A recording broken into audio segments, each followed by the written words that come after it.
ভুড়ি অনেকের কাছেই ভীষণ পছন্দের একটি খাবার, আবার অনেকেই আছেন একদমই পছন্দ করেন না, তবে আমার কাছে ভীষণ পছন্দের।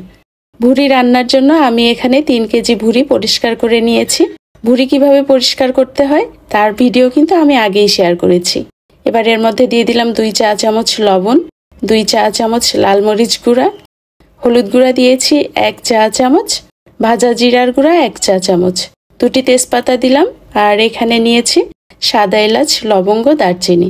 আদা এবং রসুনের বাটা দিয়ে দিলাম 2 টেবিল চামচ, দিয়ে দিলাম 2 কাপ পানি।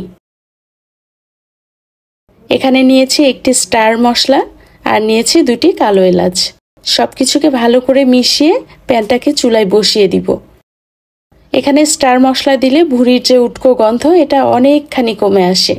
লো হিটে ভুড়িগুলোকে আমি সিদ্ধ করে নিব প্রায় 40 মিনিট থেকে 1 ঘন্টার মতো।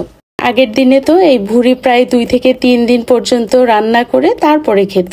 এখন আমরা যেহেতু ফ্রেশ রান্না করি তাই একটু সময় নিয়ে রান্না করতে হবে। ভুড়ি এখন প্রায় সিদ্ধ হয়ে গেছে, নিচে হালকা পানি আছে, এই অবস্থায় নামিয়ে নিচ্ছি।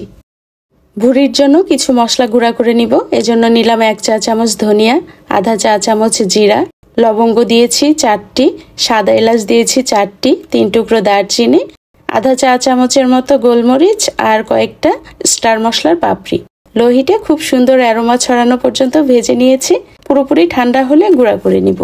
এখানে তেল গরম করে এর মধ্যে 2 কাপ পেঁয়াজ কুচি দিলাম, দিচ্ছি স্বাদ মতো কাঁচামরিচ কুচি আর 1/3 কাপ রসুনের কোষ। এবার এগুলোকে হালকা লালচে করে ভেজে নিব।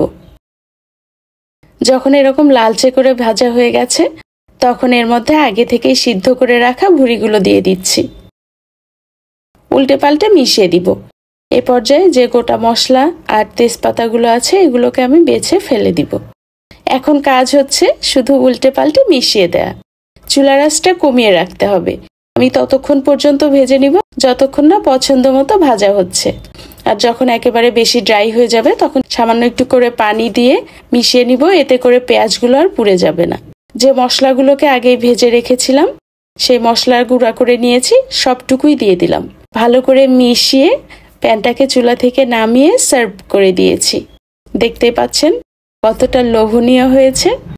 ভুড়ি সিদ্ধ করার সময় এবং রান্নাতেও আমি স্টার মশলা ব্যবহার করেছি, এতে করে ভুড়ির যে উটকো গন্ধ এটা একেবারেই কমে যায়।